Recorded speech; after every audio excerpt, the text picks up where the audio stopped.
अमित शाह ने बना दी वेणुगोपाल की रेल। भ्रष्टाचारियों को बचाना चाहती थी कांग्रेस। देखिए, गृह मंत्री अमित शाह ने कांग्रेस के केसी वेणुगोपाल की ऐसी रेल बनाई कि पूरा विपक्ष सकते में आ गया। भ्रष्टाचार के खिलाफ 3 ऐतिहासिक बिल पेश करते ही वेणुगोपाल ने शाह पर निजी हमला बोला, लेकिन शाह ने एक झटके में ही उनकी बोलती बंद कर दी। वेणुगोपाल ने कहा कि शाह ने गुजरात में गिरफ्तारी के समय नैतिकता दिखाई थी और शाह ने त्वरित गति से जवाब दिया। उन्होंने कहा कि मुझे फर्जी के केस में फंसाया गया, फिर भी मैंने गिरफ्तारी से पहले इस्तीफा दिया था।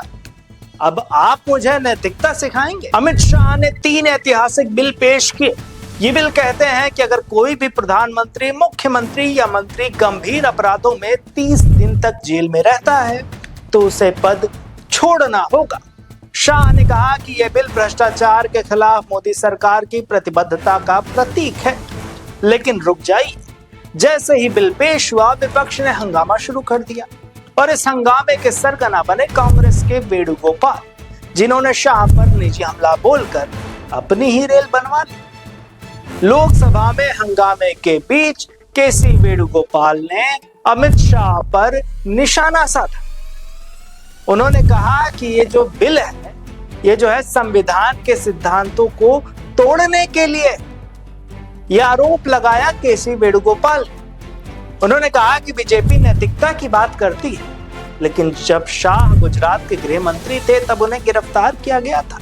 क्या उन्होंने तब नैतिकता दिखाई?